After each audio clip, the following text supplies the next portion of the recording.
I currently attend Yale University. I'm going into my senior year. I am an environmental studies major, and a lot of my work kind of plays with the idea of spirituality and nature and community. And so I'm super excited to be sharing that with you all. Yeah, good. Very nice. I believe that my ancestors were the first environmentalists, that my grandmother's arthritic hands caressed the world of eco-friendly practice with the same tenderness she patched up old clothes for rewear and wrote doctor's appointments on lightly used napkins. Because for us, sustainable was survival. Reuse and recycle wasn't nothing but something to do to get by. Plastic bags make excellent lunch sacks, gift bags and shower caps. Empty butter tubs become motels for leftovers, and if you're using cooking grease once, you're doing it wrong. I get a high just thinking about coconut balm melting into wrinkled palms as they dried my soft baby hairs with old t-shirts. How pleasant the memory is of restoration. Nothing gets thrown away because it is still useful in the afterlife. Empty bottles once containing ginger beer and olive oil become homes from the marigolds out back from the garden. Isn't it so funny how we cultivate flowers of death in a house that contains so much life?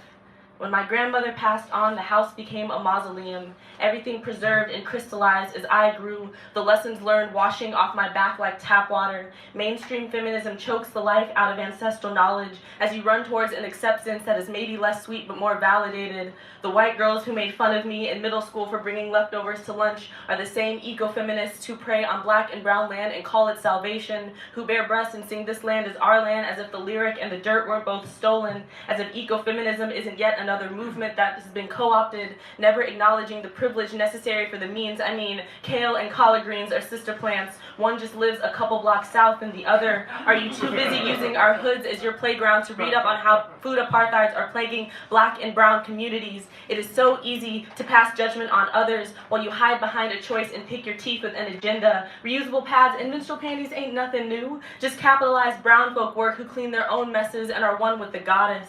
Even I have betrayed my upbringing. I throw away old newspapers as though the ink were poison, and food waste has become a running joke between my selfish fingers and the trash can. It is so easy for me to forget, so easy for me to take my stepping stool and leave, to unplug the drain and not worry about water to soak the greens, wash the dishes, and clean the floor. My grandmother's shame, making the hairs on the back of my neck rise as if I am so close to healing, but not quite there yet. I like to pretend that if I'm honest about my shortcomings, I make room to be forgiven in the next life. That when my flesh finally becomes nourishment for something smaller than I could ever wish to become, I can give back all I have taken and become dust, the finest truth. The rain falls and baptizes me in the afterlife, a soft kiss from the ancestors as if to say, baby, come back home. Yeah!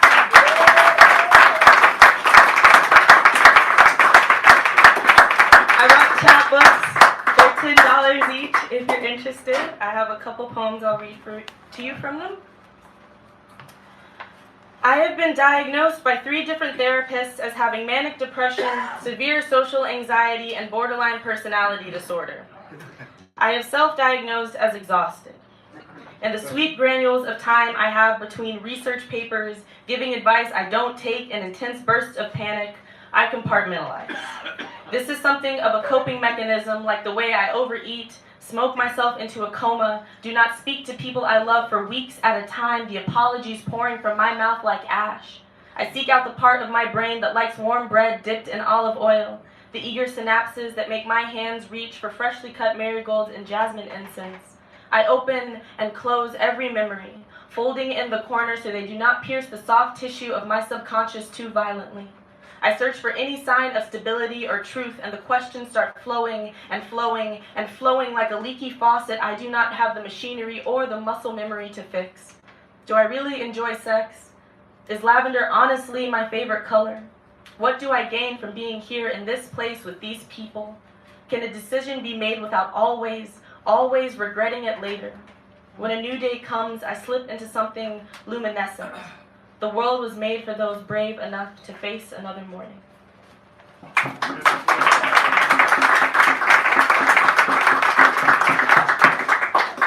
When the Facebook videos circulate and finally reach my timeline, I heard the creaking in the walls and it reminded me of summertime. The radio filled its mouth with the sensual moans of Marvin Gaye, while we laid up miles away from any sort of baton or handcuff. Our two black bodies made magic from one another, a speck of dust in an infinite atmosphere of rage. Tragedy burns through the permeable membrane of the heart, our eyes too big and too black to disguise our fear. I want to be feared, I want to be remembered, and remember how the blood pooled behind his head like a halo. The people said blood spurted out of him like when a toddler squeezes a juicy juice box too tight, as if it was an accident, as if blood wasn't supposed to come out that way. I spent the night dreaming about how the stars in the night sky have died years before they reach our vision, that maybe even the stars died fighting to be seen.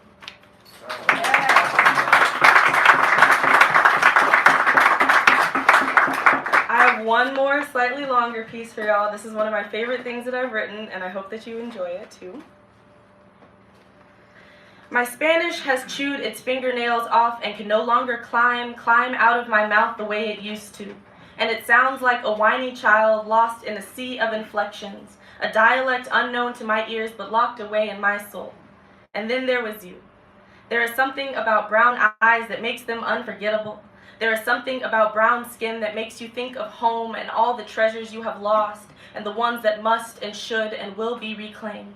In this bed, we speak the idioms of Nahuatl and Oshun, our hearts unbridled by the burden of language, making space for our tongues to engage in more urgent matters. The only sounds that emerge cannot be uttered in good company. My body gasping, I need you to love me a little louder. I need you to love me with your hands. I need you to love the parts this narrow white world cannot make sense of. Our stories are caught between missionary church containing the wildness of our spirits, beat the native savages to cleanse the pure soul trapped under all that primitive lust, our own internalized shame, creeping from the belly of forgotten history. We are but products of our environment. Here, we are witnesses to our own abstraction. What pieces of art can be made from this entanglement of limbs? Let me show you how these hips move like watercolor, how my teeth can shine like marble under an unclothed sky, how the eyes soften like fertile soil. A part of me has walked this land before and has known its ridges and flaws without pause or remorse. Those who wish to murder the past ask that we wear our shadows lightly, but the hell that rattles in our vocal cords demands attention, demands that we return home. Tell me, what is more beautiful than a brown body in the aftershock of a climax? The earth's motion ruptures every time you dare utter your pleasure. Marvel at how it spills from your throat like sugar cane. The nakedness of love, the exchange of pleasure without word, a symphony like orgasm. In the foggy moonlight you ask me, what kind of love do you want from me? The old deities dancing in shadows on the ceiling, our nude bodies an offering to the ones who died, whose sacrifice gave way for our loving. You and I are both products of a colonial past insistent upon denying us our pleasure. Our ancestral sorrow runs through our veins like sludge. All we know is take, but here we are, you and I, folding back into the joy our forebears knew unapologetically. And doesn't it feel good to be loved like this? Before rejecting beauty, before despising the body, before the binaries told us we couldn't exist, in needing the folds, in celebration of my nappy hair and your tall brown body, know that every time we make love, it is a big middle finger to the powers that want us to pretend we know nothing of the magic that lingers in our flesh. Every time our lips touch, it is a song calling us back to the homelands, buried deep beneath the industrial concrete. And can't you hear the foundation shake?